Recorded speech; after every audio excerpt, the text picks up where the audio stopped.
Nuestra charla principal se sube todos los días a nuestro canal de YouTube. Búscanos como Diana Verónica y Tony, la entrevista. También puedes volver a escucharla en Spotify como Diana Verónica y Tony. Te invitamos a seguirnos, regálanos un me gusta, compártela con tus amigos y activa las notificaciones. Este día en el Corre-Corre de la Mañana le damos la bienvenida a...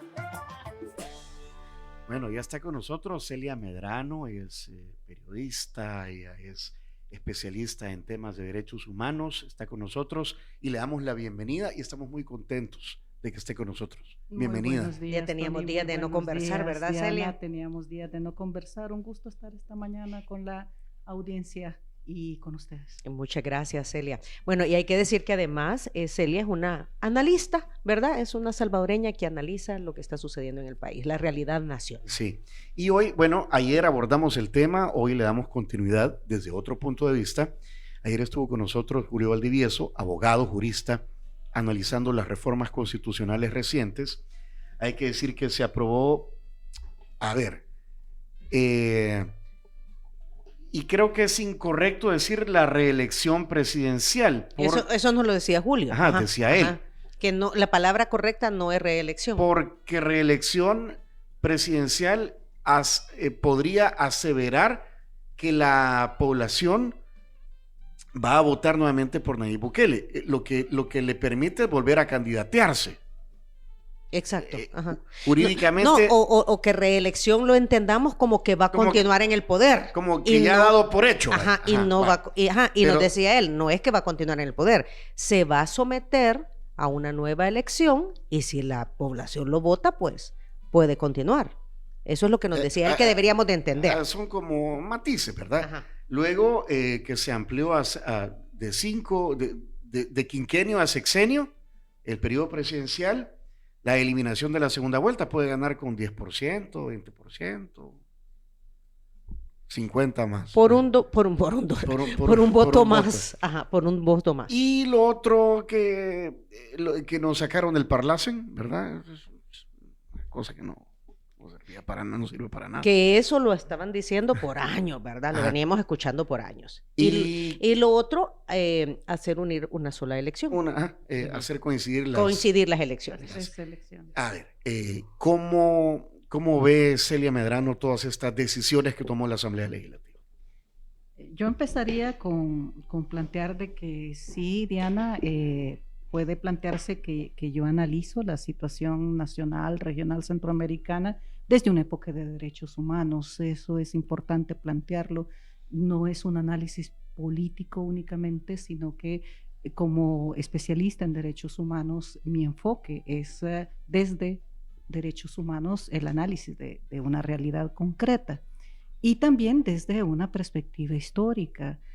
Tratando de explicarme y tratando de explicar cómo llegamos a esto. Y lo primero que yo trataría de invitar a reflexionar a quienes nos escuchan es de que veamos si en El Salvador existe un Estado de Derecho democrático o no, porque sobre esa base podemos hablar de legalidad o no. Hay un Estado de Derecho, por supuesto se está haciendo la ley, se está generando toda una estructura que hace cumplir la ley, pero la ley a veces puede ser injusta. O sea, los diputados legislan. Es que los diputados deberían de legislar y la legislación se basa en el debate, en la discusión. Una asamblea legislativa, un parlamento, es una estructura donde hay una confluencia de diferentes ideologías, de diferentes posiciones que se deben poner de acuerdo en función de una visión de país. Por eso se llama parlamento. La pregunta es, ¿hay un parlamento en esa estructura? Tenemos un Estado de Derecho, la ley se hace y la ley se cumple y hay una estructura que hace cumplir la ley de manera muchas veces contundente, bajo una práctica que venimos viendo desde el 2020 aproximadamente de manera más acelerada, que yo he llamado en muchas ocasiones la militarización de la política, es decir, imponer a partir de fuerza militar, y cuando hablo de fuerza militar también hablo de fuerza policial militarizada, una posición política, una decisión política, y eso lo vimos desde que hubo una invasión militar al Parlamento, cuando el Parlamento no correspondía en un espectro amplio de expresiones políticas partidarias al órgano ejecutivo. Entonces, lo primero que invito a reflexionar es de que antes de que hablásemos y quisiésemos analizar una situación, si es legal o no, sino más bien si existe una estructura de un Estado de derecho democrático, es decir, con independencia de poderes, que los jueces, que las juezas no respondan a un solo poder o no sean cooptados o sometidos a un poder determinado, si existe parlamento realmente o si lo que existe es una mayoría que ni siquiera parlamenta, que ni siquiera discute, que ni siquiera debate, únicamente le llegan las leyes a aprobar ya hechas desde Casa Presidencial y por tener una mayoría casi absoluta, proceden a aprobarlo porque no están obligados por correlación de fuerzas y por correlaciones políticas en la Asamblea Legislativa a debatir. Sí estarían obligados si tuviesen una visión real democrática, porque también hay expresiones partidarias diferentes aún representadas en la Asamblea Legislativa. Y hay expresiones sociales que deberían de ser escuchadas. Si yo voy a cambiar la Constitución, lo menos que debería de hacer es consultarle a las personas si están de acuerdo en tener a una sola persona de candidata de por vida para asumir de por vida la presidencia de un país determinado. Aquí no se discutió nada de eso. ¿Fue legal o no? Platiquémoslo. ¿Cómo es posible que en estos momentos podamos decir si fue legal o no cuando yo llego a la presidencia, cambio todas las reglas del juego, llego a jugar el partido, pongo yo la pelota, pongo yo al árbitro, pongo yo y me impongo a todos los jugadores y por supuesto el árbitro va a estar de acuerdo en que yo sea candidata para una reelección en las elecciones de 2024 y que diga de que lo que dijo el árbitro anterior, que hay una resolución de la Corte Suprema de Justicia que claramente dice que hay 8 artículos de la Constitución que prohibían y sancionaban a quienes apoyaran una reelección presidencial, y sin embargo, ya cuando los árbitros son míos, yo los puse y yo los impuse, por supuesto, ese árbitro va a decir de que está bien lo que yo hago, porque no responde de manera independiente, de manera imparcial. Si yo tengo una mayoría y puedo cambiar las reglas del juego electoral y puedo incluso decirle a cualquier oposición política partidaria que está defendiendo su voto en un escrutinio electoral parlamentario de que le voy a imponer las reglas del régimen de excepción que ya es permanente en El Salvador desde hace 3 años y medio consecutivos, yo estoy imponiendo mis propias reglas del juego. Y aquel que me diga que no tengo razón, que mi ley, que mi regla no es justa, yo le vuelvo a aplicar esa ley, esa regla injusta, y le digo, si tú estás diciéndome que es inconstitucional lo que yo estoy haciendo, te voy a apresar, te voy a acusar bajo el régimen de excepción. Que el régimen de excepción fue hecho supuestamente solo para criminales. Ahorita tenemos a mucha gente presa o exiliada por ser precisamente voces críticas de lo que está pasando en el país.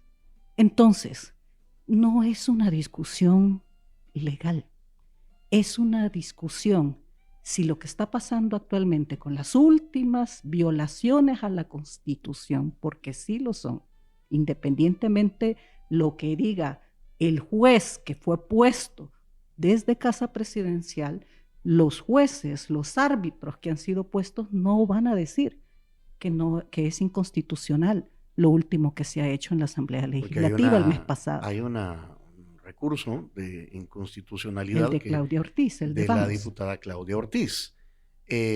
¿Por dónde podría venir, digamos, el punto débil de lo que jurídicamente hicieron? Yo recurro al árbitro, aunque sé que ese árbitro está o sometido, o cooptado, con miedo, a los poderes que controlan ahora todo desde Casa Presidencial. ¿Por qué recurro a ese árbitro sabiendo de que ese árbitro no es imparcial, no es independiente? Porque tengo que demostrarlo. Porque no puedo estar yo diciendo que el sistema no funciona si no utilizo el sistema. O sea, si lo está no poniendo a demuestro prueba, es lo que el tú dices. sistema está fallando. Que yo espere, no puedo hablar por Claudio Ortiz, pero que yo espere que la Corte Suprema de Justicia, que la Sala de lo Constitucional, que ha sido puesta y reelecta por una mayoría legislativa que responde a Casa Presidencial, donde no hay debate, donde no hay parlamento y que tampoco hay una Corte Suprema de Justicia independiente e imparcial como debería de serlo cualquier Estado democrático, cualquier Estado de derecho democrático, yo dejo en evidencia una vez más que el árbitro podrá ser legal, pero no es justo. No es imparcial, no es independiente. Yo les pongo otro ejemplo que desde las organizaciones de derechos humanos lo estamos haciendo cada día. Presentamos habeas corpus con muchas de las personas que están detenidas arbitrariamente, ilegalmente, injustamente, en el marco de este régimen permanente de suspensión de garantías constitucionales. Y los habeas corpus no dan resultado, ni siquiera el 1% de los miles de habeas corpus que se han presentado a la Sala de lo Constitucional están siendo respondidos y mucho menos respondidos de manera positiva.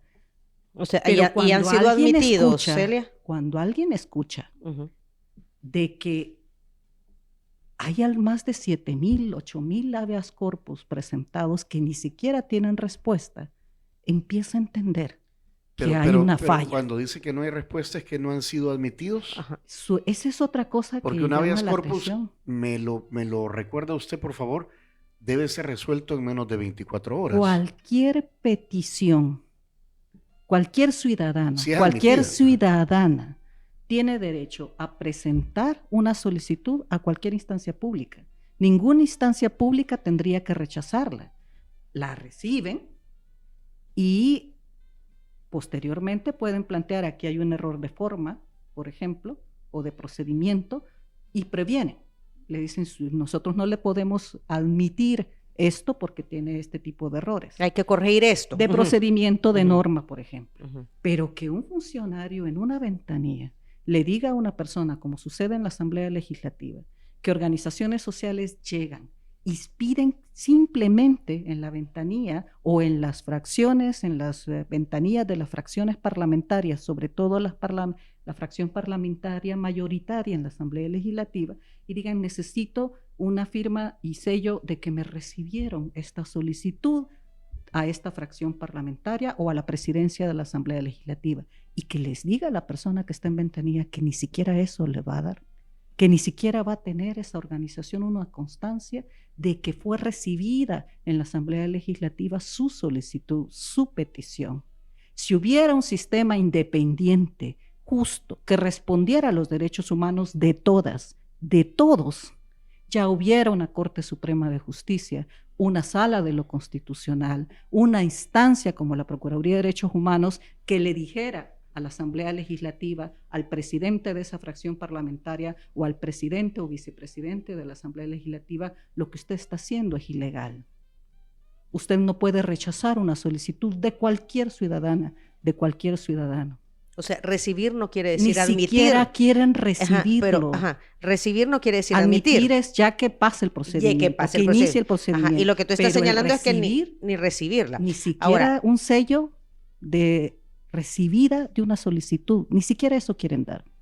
Y por lo tanto no reciben el documento, por lo tanto no entra, no reciben el documento. Se me violenta mi derecho a hacer una solicitud, una petición, el derecho que toda ciudadana y ciudadano tiene de presentar una petición, de pedir algo a cualquier instancia pública, a cualquier funcionario público, es negado.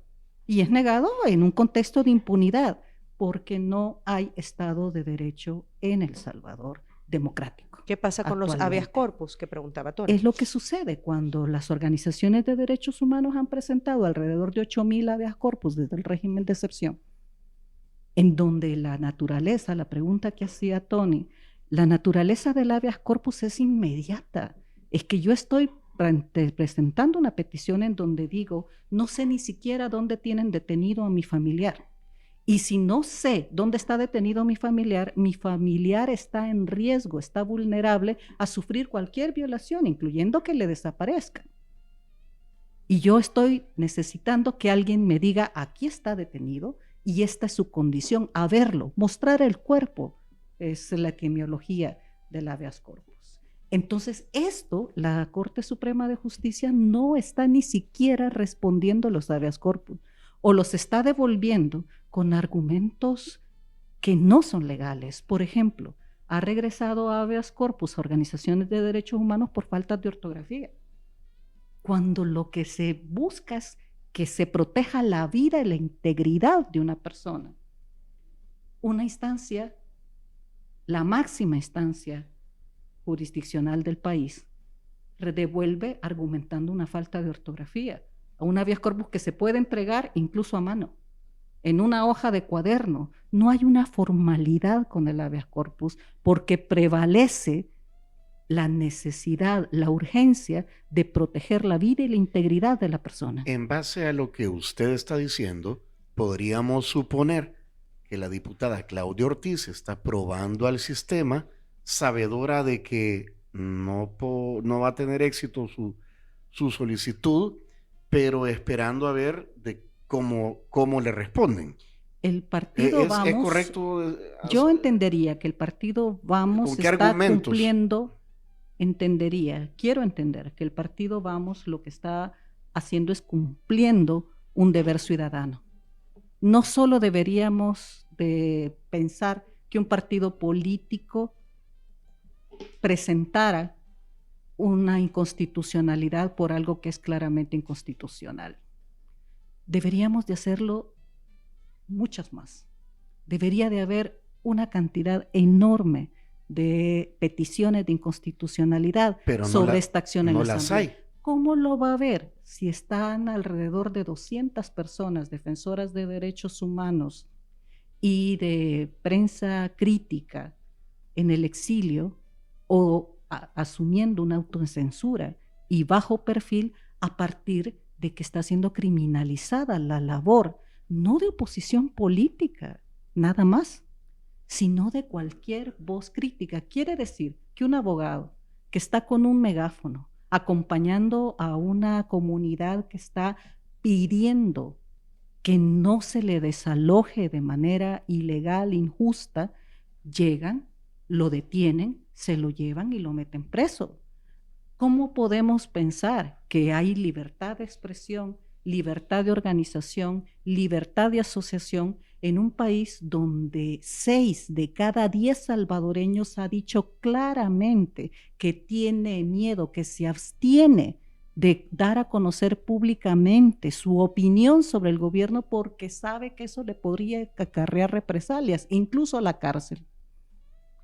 Entonces, analicemos o tratemos de analizar la situación que está pasando con respecto a las últimas violaciones a la Constitución que se han hecho por parte de la Asamblea Legislativa, que van a permitir que una persona sea candidata permanente cuando el juez, cuando los jueces, cuando toda la estructura estatal responde a los poderes de Casa Presidencial actualmente. Entonces no hay reglas del juego que se respeten.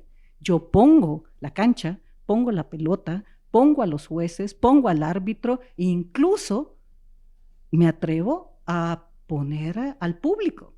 Y de repente hay una serie de voces con mucha difusión, con mucha propaganda, con mucha publicidad, que responden a ese discurso único de que esto es legal. El argumento de Julio Valdivieso ayer era que usted está asumiendo de que Nayib Bukele va a candidatearse nuevamente, pero eso no, o sea, según Julio, eso no se sabe. Yo lo que puedo decir es que lo veamos retroactivamente. A ver, quien está en la presidencia ahora dijo claramente que no pensaba reelegirse, que estuviésemos tranquilos, que no podía reelegirse porque era inconstitucional la reelección. ¿Cuántos le creyeron? No lo sé.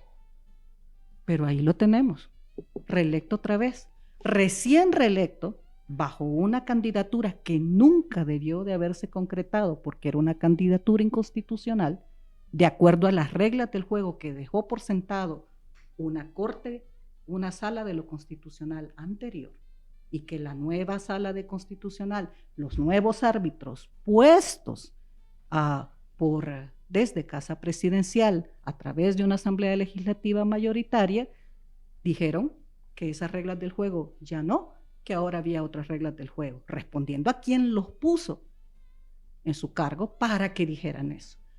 Recién electo, nuevamente, nos dijo, no, yo no pienso quedarme para siempre, solo esta segunda vez, no se preocupen. Y el mes pasado nos encontramos, casi el mes pasado, un periodo vacacional largo previo, nos encontramos con que ahora puede candidatearse las veces que quiere. ¿Y qué nos dicen? No, si el pueblo quiere. Si el pueblo vota por él puede permanecer las veces que sea necesario porque el pueblo lo pide. Y vuelvo a decir, ¿qué pueblo? ¿De qué pueblo estamos hablando? Si 6 de cada 10 salvadoreños dicen claramente que se abstienen de expresar libremente su opinión porque saben que eso les puede acarrear represalias. ¿De qué clase de libertad de un pueblo estamos hablando en donde la popularidad ya no es el tema? El tema es si siendo popular yo me aproveché que llegué a un cargo, cambié todas las reglas democráticas que me permitieron llegar a asumir ese cargo.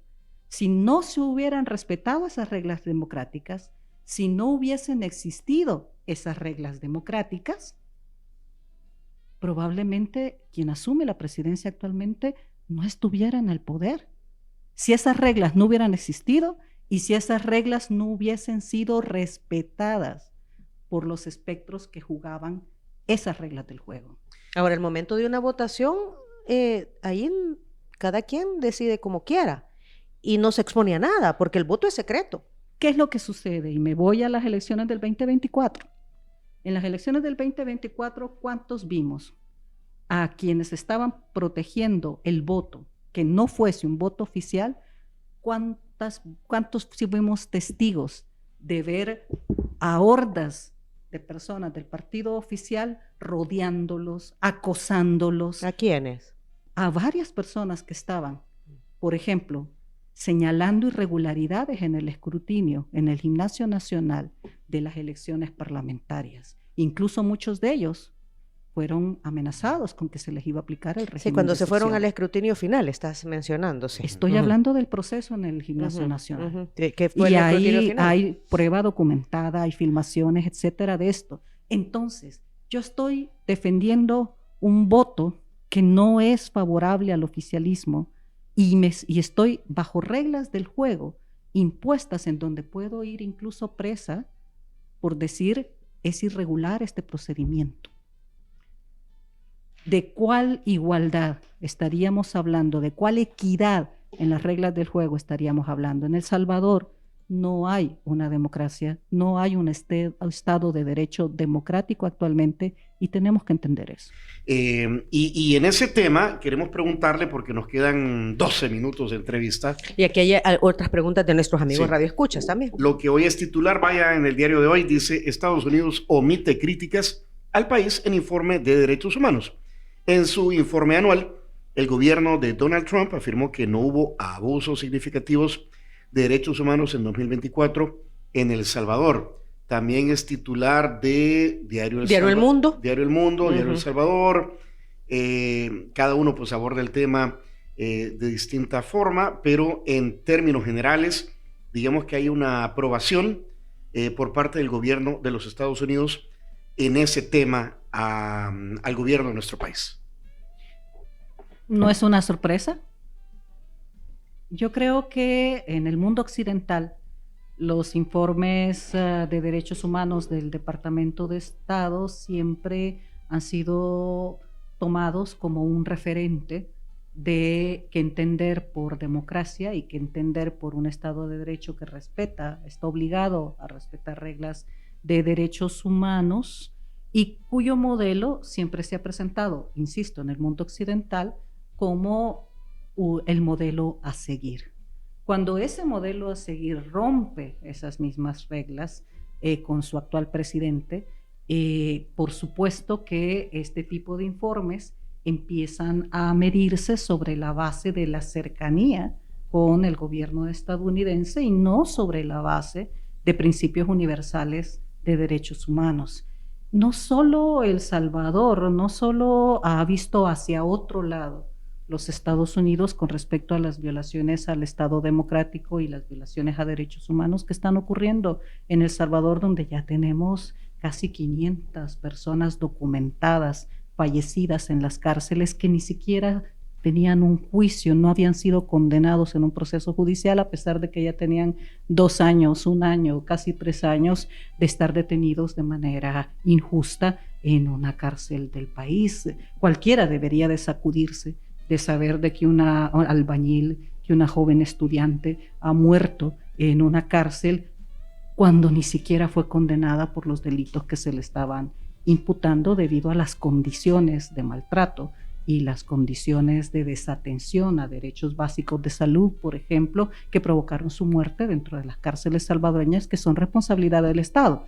Que una instancia de relaciones exteriores, el Departamento de Estado de los Estados Unidos, diga de que eso no le parece suficiente como para hacer un señalamiento a El Salvador sobre violaciones a derechos humanos, cuando el gobierno de Estados Unidos es responsable no solo de hacer la vista gorda con respecto a salvadoreños y salvadoreñas que han muerto injustamente por estados de un sistema carcelario que se ha convertido en el primer país en el mundo con registro de hacinamiento carcelario, no puede señalar a El Salvador porque es responsable de incluso graves violaciones a derechos humanos, no solo de salvadoreños, sino de venezolanos, por ejemplo.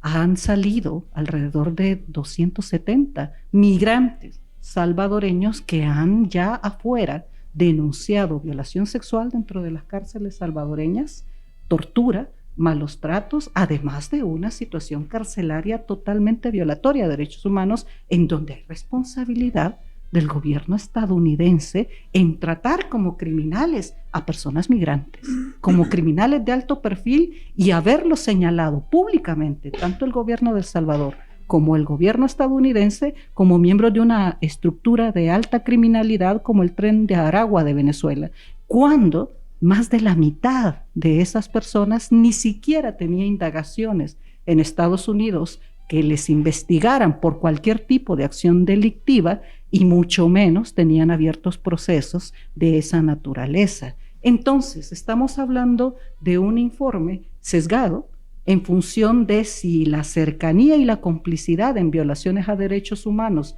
tanto de El Salvador con las violaciones a derechos humanos que comete Estados Unidos actualmente contra personas migrantes, por ejemplo, en función de esa cercanía. No han dicho mayor cosa en relación a los crímenes de lesa humanidad y crímenes de guerra que se han cometido en Gaza, conducidos desde Netanyahu. Y también han dicho lo mismo: sí han asesinado a un par de personas, sí han ocurrido algunos hechos arbitrarios, pero no vemos que eso sea de fondo, y además están investigando a quienes han cometido eso. Han disparado en la cabeza a niños en Gaza. Hechos documentados por Naciones Unidas y por prensa crítica, por prensa independiente, y señalados también por relatores y relatoras de Naciones Unidas con respecto a un hecho del cual todos deberíamos de condenar por principios meramente humanos. Y el Departamento de Estado dice: no vemos que los israelitas estén cometiendo hechos graves en Gaza. Por supuesto, dirán también que en El Salvador no les parece que los informes de violaciones a derechos humanos sean documentación suficiente como para hacer un señalamiento fuerte a un país aliado. Planteado tu punto, yo no quisiera dejar de lado lo que opinan nuestros amigos radioescuchas también, haciendo ahí un resumen ejecutivo, Celia, entre nuestra transmisión de Facebook Live y también aquí a través del WhatsApp. Muchos hablan de la popularidad que tiene el presidente Bukele, así como también el hecho de que de acuerdo a encuestas ha sido catalogado como uno de los jefes de Estado que está haciendo bien su trabajo al frente de El Salvador en estos momentos. Y que esas personas, pues obviamente, podrían, en el caso que estábamos hablando nuevamente de los cambios en el tema de elecciones, podrían votar nuevamente por el presidente Bukele. Vuelvo al tema de las reglas del juego. Cuando hay un espectro democrático en donde se respeta realmente la voluntad del pueblo, al pueblo se le consulta previamente, antes de cambiar las reglas del juego, como se ha hecho drásticamente en las últimas 2 legislaturas. No se le ha consultado a la gente, ni a sus referentes como organizaciones no gubernamentales, por ejemplo, organizaciones sociales, en cambios tan fuertes de las reglas del juego de carácter electoral. El que ahora un presidente, una presidenta pueda ser electa con el voto +1 y ya no sea necesaria la segunda vuelta, equivale a poner al mismo nivel una candidatura presidencial que una candidatura para un alcalde en un municipio pequeño.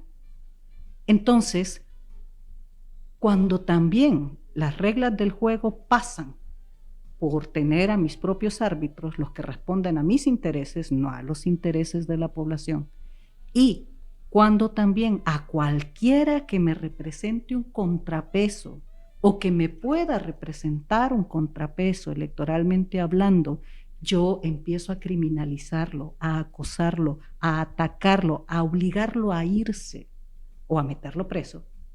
Cuando analistas en el tema electoral se ven obligados a irse del país porque los están acosando por parte de instancias oficiales o terminan presos por haber dicho que con análisis como juristas, como abogados, como especialistas en el sistema electoral, de que las reglas del juego no son legales, no son justas, no son democráticas, y esa persona termina presa, acusada de cualquier cosa. Porque no importa, cuando el juez no es justo, cuando el juez no es independiente, cuando el juez no es imparcial, no importa si la acusación es justa, es inventada, es falsa o no, porque el juez no va a actuar sobre el análisis de prueba, va a actuar sobre la base de lo que le ordenan que tenga que resolver. Entonces, ¿cómo podemos hablar de popularidad entonces frente a una situación donde las personas tienen miedo? Hay encuestadores que van acompañados con hasta 3, 4 policías y un pick-up policial realizando las encuestas. Si yo soy una persona que no está de acuerdo con el gobierno ni cómo están haciéndose muchas cosas en el país, ¿cómo voy a dar mi opinión si estoy viendo que el encuestador tiene detrás a 4 policías y un camión policial y lo están transportando en un camión policial por parte de una supuesta encuestadora independiente? En Nicaragua, el Latinobarómetro, por ejemplo, que es un sistema de medición de opinión pública a nivel de América Latina, desde la crisis del 2018, ha dicho claramente que en Nicaragua no realiza encuestas, porque no hay condiciones de seguridad ni para sus encuestadores, ni hay condiciones para que cualquier persona nicaragüense que entrevistasen, que encuestasen en la calle, se sintiese segura de dar realmente su opinión.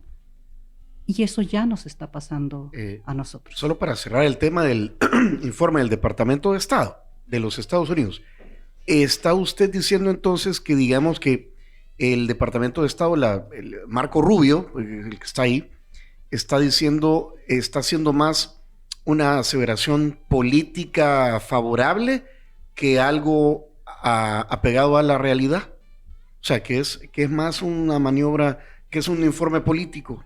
Siempre ha sido un informe político. Vuelvo a decir, en el mundo occidental, los informes de derechos humanos del Departamento de Estado han partido de la base de que Estados Unidos es el modelo a seguir en materia de democracia y en materia de una institucionalidad democrática que respeta derechos humanos. Sigue siendo Estados Unidos un modelo. Es lo que está en cuestionamiento a nivel universal.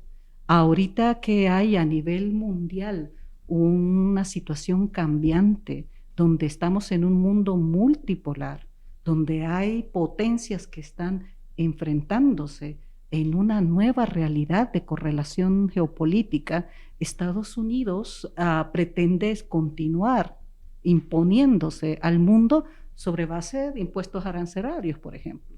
Y se encuentra con contrapesos a nivel de China, se encuentra con contrapesos reales a nivel de Rusia, se encuentra con contrapesos reales como Brasil, o como Canadá, o como México. Entonces el mundo está enfrentando una nueva correlación geopolítica en la cual lo que está en cuestionamiento, entre muchas cosas, es si el modelo democrático que supuestamente ha sido el modelo a seguir es Estados Unidos, si ha sido Estados Unidos o no. Y en ese contexto tenemos que ver ese informe del Departamento de Estado.